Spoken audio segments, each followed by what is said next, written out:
Welkom by die Klipkouers Potgooi, waar ek gereeld gesels met Afrikaanse entrepreneurs en impakmakers ten einde die beste praktiese advies met jou te deel. Ek is jou gasheer, Jacques Passon. Laat die wiele rol.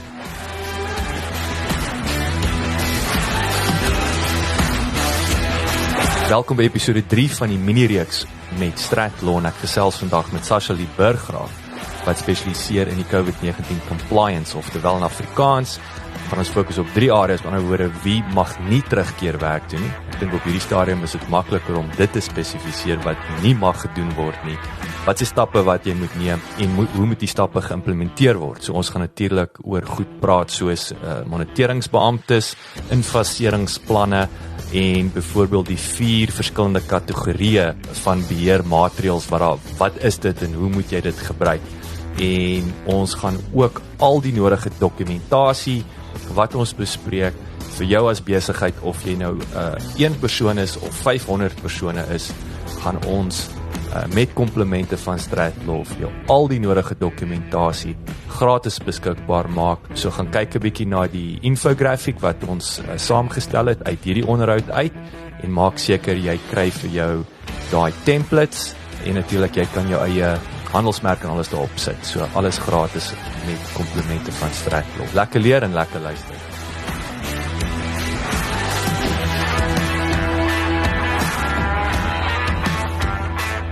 Sasha, voor ons wegspring natuurlik, ons wil die do's en don'ts van hierdie hele COVID ding met mense wat terug gaan werksplek toe, ons wil dit so eenvoudig as moontlik hou. Ons gaan 'n bietjie fokus op dit wat mense nie mag doen nie. Ek dink op hierdie stadium is dit die maklikste is om te fokus op wat mense nie mag doen nie.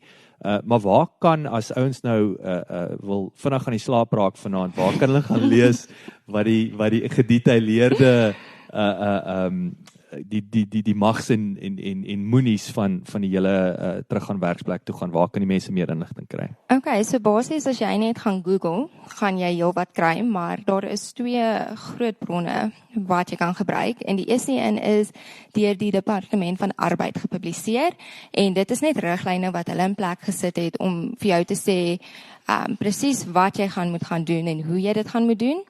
En dan kan jy ook in die Staatskoerant wat op die 29 April gepubliseer was, sal jy die uiteensetting vind van presies wat groter en kleiner besighede aan moet voldoen, soos wat vereis word deur die Occupational Health and Safety Act. Alright, en weer eens, mense kan net gaan Google, nee? Jy kan gaan Google, jy gaan baie vind, en elke sektor natuurlik gaan ook sy eie vereistes om aan te voldoen. Okay, en daai is 'n baie belangrike punt, nee, en ek wil ons kan nie in al die detail ingaan nie, maar dis weer eens, ons sal vinnig daaraan raak, dat sekere industrieë, ons het gesê, as jy nou 'n IT besigheid het, en 2 of 3 ouens werk daar, versus, kom sê, 'n versekeraar met 1000 mense in 'n call center, dit hang af wat die industrie is, en daai reëls gaan verskil. Natuurlik, elke besigheid gaan fisies moet gaan, hulle gaan kyk wat is hulle risiko's, en gebaseer op hulle hoeveelheid werknemers gaan hulle dan die nodige stappe in plek moet sit. Alright, so kom ons fokus, kom spring weg wat ons nou en sê wie mag nie. So wie mag nie op hierdie stadium, jy weet, wil ek sê, besigheid soos normaal bedryf nie, maar ook soos jy sê, daar's party ons wat tegnies hulle kan, maar daar's nou weer beperkings. Soos wie mag nie, wat's 'n duidelike nee, en dan kom ons fokus op waar daar 'n ja, 'n rugge ja is met die beperkings. Natuurlik. Okay, so die Staatskoerant wat op die 28 Mei gepubliseer was, het daar gesê sake en ander instellings mag weer funksioneer, maar hulle het in tabel 2 spesifieke uitsluitings gegee. En soos ek sê, hierdie is natuurlik nie, jy mag glad nie voortgaan nie, maar jy gaan beperkings hê. So, as ons kyk eers byvoorbeeld jou restaurante, jou geriefswinkels of informele handelaars, maar weer eens het ons gehoor, jy mag kos bestel en dit gaan haal of dit mag afgelewer word. So in hierdie geval is hulle meer beperk. Okay. Na wat hulle kan of nie kan doen nie. Okay, so en natuurlik ons het reeds praktiese voorbeelde van die restaurante met Mr. Delivery wat nou kos kom aflewer in Uber en so aan. So daai ouens is klaar, ek weet van die restaurante wat bak, jy kan instap en brood gaan haal en uit gaan en so. Dit is reg, ja. Dit is net fisies, jy kan nie op hulle perseel gaan sit en eet en drink nie. Hoorie, en ons het natuurlik gepraat daarso wat vir my nou aansluit met dit is natuurlik jou kos noem dit nou hospitality, so kos praat nou van verblyf, né? Yes. So dit grens nou, dit is nou weer gekoppel aan vlieg. So ons gesels 'n bietjie daaroor. So jou binnelandse passasiersvlugte vir ontspanningsdoeleindes word nie toegelaat nie of nog nie toegelaat nie, maar daar is sprake daarvan dat jy moontlik gaan mag vlieg, maar dit gaan baie streng wees vir besigheidsdoeleindes. En dan ook byvoorbeeld jou verblyf, waar ook al jy gaan. Ons mag nou nog nie byvoorbeeld 'n kamer gaan hier vir 'n vakansie byvoorbeeld vir jou ontspanningsdoeleindes nie, maar jy gaan moontlik 'n kamer kan huur spesifiek vir besigheid, so vir die tydperk wat jy daar is vir in waar jy ook al dorp vir besigheid alleen. En natuurlik, ek dink dit is vanselfsprekend, jy gaan nie op 'n vliegtuig klim sonder 'n permit nie. Die ouens gaan nie vir jou daai essential services permit of is dit enige vorm van besigheid of is dit net essential services wat mag vlieg? Wel natuurlik, op die oomblik is ons nou terug waar hulle sê die meeste besighede mag voortgaan. So dit blyk dat dit meer as net essential services gaan wees, maar ons wag nog vir daai riglyne om gepubliseer te word. So ek dink daar gaan natuurlik, soos gewoonlik, daar gaan heel onmoontlik 'n paar opportuniste wees wat nou vir besigheid en aanlandstekens vlieg, maar nou natuurlik ek kan vaar ook die lugrederye en dieselfde met die hotel waar jy gaan bly, die manne, as jy nie die reëls of as jy nie seker maak die ou wat by jou incheck is daar vir besigheid nie, is jy en hy in groot gevaar, né? Yes, soos ons sê, die riglyne of die staatskoerant moet aan voldoen word, anders kan jy krimineel vervolg word, en dit kan boetes wees, dit kan tronkstraf wees, of beide. So, in hierdie geval, wag ons om presies te sien wat vereis word, maar daar gaan definitief wees dat jy gaan moet bewyse saam met jou dra, en aan beide kante gaan, daar moet seker gemaak word, jy voldoen daaraan, want jy wil nou nie jou besigheid moet toegemaak word, omdat jy nie voldoen aan daai reëls wat uiteengesit is vir jou nie. So kom ons kyk 'n bietjie na goeie nuus in terme van, as ons nou terugkyk na ontspanning en so aan toerisme, ons weet nou die ouens kan jag, maar jy het nou genoem dat daar's nou geleentheid dalk of wag om te hoor in terme van wildtuine of... Ja, ons het, ek het 'n artikel basies gelees wat sê dat op die oomblik is al jou toerisme, besienswaardighede en vermaakaktiwiteite nog toe, maar dat hulle moontlik gaan kyk daarna om onder streng reëls toe te laat, dat as jy nou byvoorbeeld op 'n safari wil gaan, wat jy nou jouself deur die wildtuin kan bestuur, dat jy dit so sal mag doen, maar natuurlik groot groepe gaan nog steeds nie toegelaat word nie, en gatherings op 'n perseel gaan moontlik nog nie toegelaat word nie. Ek dink die vraag is nou, mag mens drink en bestuur in die wildtuin? Ek sien dit 'n toevlug na die Kruger wildtuin toe. Ek dink dit is nog altyd in die wet om te drink en bestuur. Alright, en dan, okay, so dit is nou, ons nou oor vlieg, daar's nou natuurlik besigheids, ons weet die ouens kan vir besigheid vlieg, jy kan natuurlik by die, so ek sê, jy kan gaan Airbnb vir besigheidsdoeleindes, natuurlik, daar's 'n beperking oor die tydperk nie, so dit is weer eens, niemand sê jy mag nie, as jy nou 'n kontrak vir 'n maand in die Kaap moet gaan doen, mag jy vir 'n maand daar bly, maar weer eens, jy moet reg wees om te kan bewys, as jy gestop word. Sport, jy het gepraat van professionele sport. Okay. Ja, so hulle sê konferensies en byeenkomste is nog steeds nie toegelaat nie, maar dat sportbyeenkomste, alhoewel dit beperk is, het hulle nou gesê professionele atlete mag weer begin oefen, maar natuurlik daar is 'n paar reëls in plek en kontaksport gaan nie kan plaasvind nie. Okay, is daar nog iets, ek wil sê hierdie is nou aan die lekker kant, is daar nog ouens wat glad nie, wie mag glad nie op hierdie stadium besigheid bedryf nie? Okay, op die stadium jou persoonlike versorgdienste, soos jou haarkappers, jou skoonheidsbehandelings, grimering, nailsalonne, jou piercings en tatoeëerkunste, hierdie mense mag nog glad nie voortgaan nie. En dan natuurlik jou passasierskepe is nog ook nie toegelaat nie. Okay, so kom ons, so die ding wat natuurlik, ek weer eens die groot vraag is, en ek bedoel selfs toe ek en nou, Sasha, ons het gesit en gesels hierso, is weer ons weet per industrie, kan dit gecompliseerd raak, maar kom ons praat nou weer daai 10,000, ek wil sê meter overview, jy het maatskappye met meer as 500 mense, jy het en maatskappye en besighede minder as 10. En dan is daar nou hierdie helse gap van 11 tot 499 tussenin. So kom ons praat oor elkeen van daai 3 kategorieë. Wat beteken wat moet in plek wees, wat moet hulle pas op voor in hierdie tyd?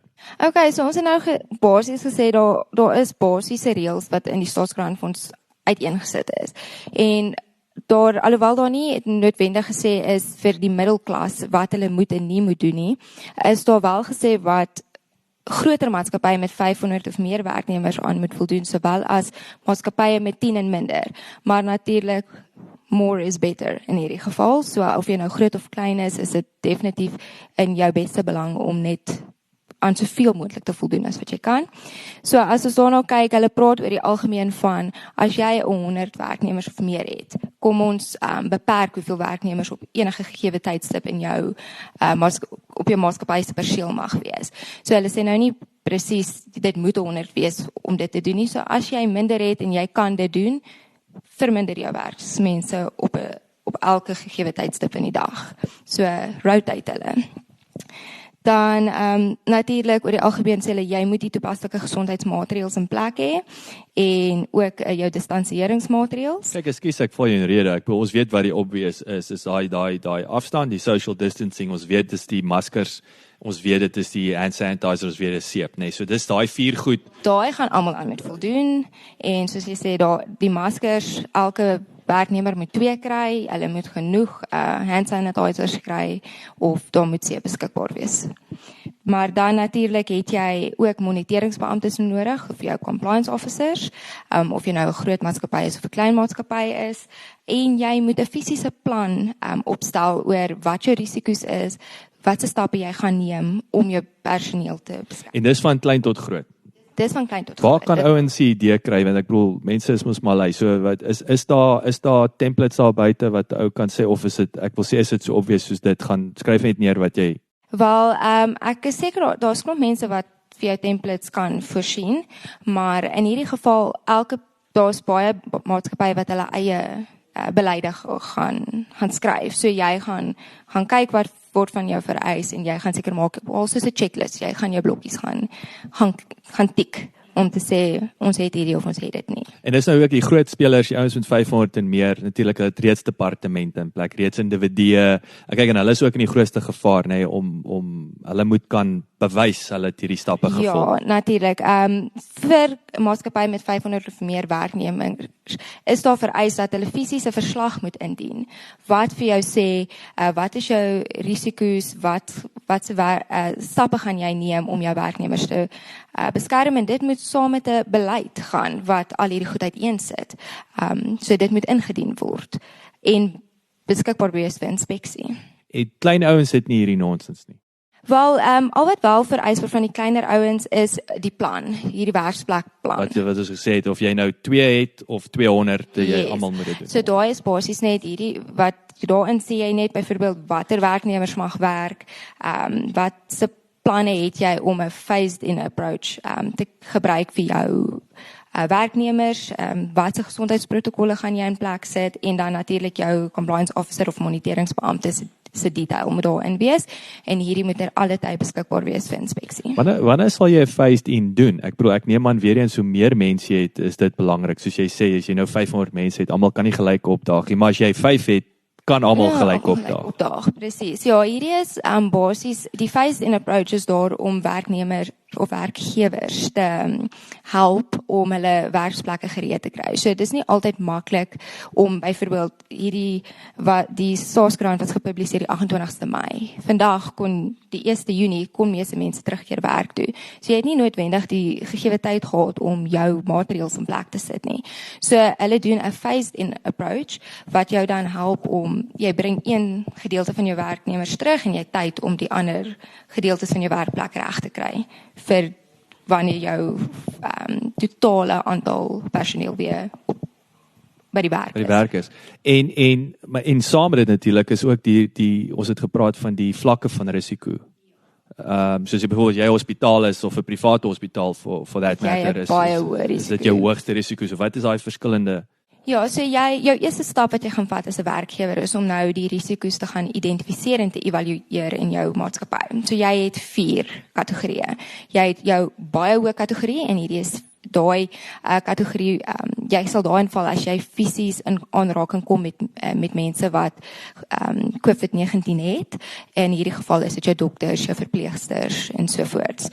Maar dan het jy ook jou hoë risiko. Hierdie is weens jy dalk nie in direkte aanraking met pasiënte wat COVID-19 het nie, maar jy kom dalk in aanraking met die dokters wat met hulle werk. So dit is jou gesondheids ondersteuningspersoneel of jou mediese vervoerpersoneel. Dan daarna het jy jou medium risiko. Hierdie is nie weer eens jy kom nie noodwendig in aanraking met COVID-19 pasiënte nie, maar jy kom in aanraking met groot volumes mense by die werk. So hierdie het net te doen met hoeveel mense jy in aanraking kom. En dan jou lae risiko is natuurlik soos ons gesê het, jou IT-mense byvoorbeeld. Hier jy kom nie sommer in aanraking met ander mense nie. So kom ons praat nou van daai beheermaatreëls. Natuurlik daar's 4 kategorieë. En weer eens hierdie is van toepaslik op alle van 1 tot 1000. Dit beteken nie jy gaan noodwendig al 4 moet implementeer nie, maar hange van jou risiko's gaan jy moet besluit wat gaan mees toepaslik wees. Ja, want jy kan nou net kom ons sê van 1 tot 1000 is jy kan 'n 2-man kantoor het wat net 2 mense kan vat. En dan gaan jy kom ons praat sommer oor die eerste een wat industrieel is, jy gaan afskorting van aard gaan hê, is almal nie met die maskers daar wil sit nie. Ja, jou ingenieursbeheermaatreëls is nou daardie maatreëls wat jy in plek sit wat half jou kan isoleer van werksgevare af. So dit is byvoorbeeld hoë effektiewe lugfiltrasies of jy sit afskortings in plek. So dis fisiese goed wat jy kan in jou werksplek sit om jou personeel te beskerm. Okay, so daai so wat is die ander 3? Dan het jy jou administratiewe kontroles en dis waar daar optrede vereis word van jou werkgewers en jou werknemers. So hierdie is byvoorbeeld 'n werkgewer sê vir sy personeel as jy siek is moet jy by die huis bly, of jou personeel sê vir jou hulle is siek, hulle gaan nie inkom nie. Dit kan ook wees dat jy fisiese optrede moet neem by die werk om nie in kontak te kom met ander mense nie. Jy hou altyd daai 1.5 meter tussen jou en jou werknemer.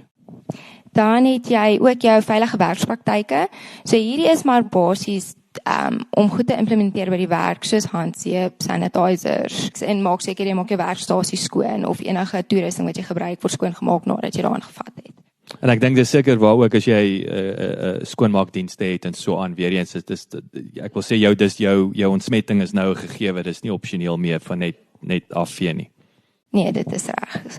Dan het jy ook jou persoonlike beskermingstoerusting of jou PPE en dit moet uitgereik word soos dit benodig word, maar natuurlik dan moet ten minste 2 maskers aan elke personeel of werknemer gegee word en jy moet genoeg hand sanitizer aan hulle verskaf. So is weer eens daai beklemtoon ongeag die grootte van jou besigheid, jy moet die eerste 2 vir jou staf gee en dan soos jy sê jy moet die seep en die besmetting. Enige ander iets wat ons uitgemis het, iets wat nog wil beklemtoon wat ouens moet pas op voor of wel oor die algemeen sou ons net sê jou groot werks plekke wat 500 of meer het moet onthou maar daar's 'n verslag wat ingedien word, daar's 'n fisiese beleid wat in plek moet wees, daar is 'n plan wat op papier moet wees wat jy kan ingee vir inspeksie. Dan natuurlik as jy personeel het wat ouer as 60 is of wat soos onderliggende so ou met asma. Maar hy kan 20 wees, maar as hy asma het, is hy so risiko. Ja, so basies daai personeel wat al geïdentifiseer is as hulle kan makliker hierdie virus kry, dit kan meer ernstig wees vir hulle. So jy moet spesifieke maatreëls in plek sit vir daai mense. Hulle sê nie spesifiek wat jy moet doen nie, maar of dit nou is hulle kan van die huis af werk, dan doen dit. Of as dit beteken jy het 'n aparte spasie vir hulle, dan sit jy hulle daar. Maar ons moet daai mense beskerm. En ek dink 'n laaste gedagte, Sasha, is natuurlik, ek dink elke ou het in elk geval ernstige verantwoordelikheid vir sy eie gesondheid geneem. So ek dink dis weer eens waar die werkgewer en die werknemer, dis net daai dialoog dat die ouens mekaar gesels. Ja, so dit ons moet ook onthou dat dit is belangrik om hierdie goed reg te implementeer. So jou werkgewers en werknemers moet bewus wees van wat die virus is, hoe hy versprei, die maatreëls wat jy in plek het en wat van hulle verwag word. So hulle moet die hele tyd op hoogte gehou word en jy kan kennisgewings opset, jy kan pamflette uitdien of uitgee. Dit is belangrik dat hulle ten alle tye weet wat aangaan en hoe julle die maatskappy dit gaan hanteer vorentoe. Asha, verskriklik dankie vir jou tyd. Lekker gewees om met jou te gesels het. Baie dankie.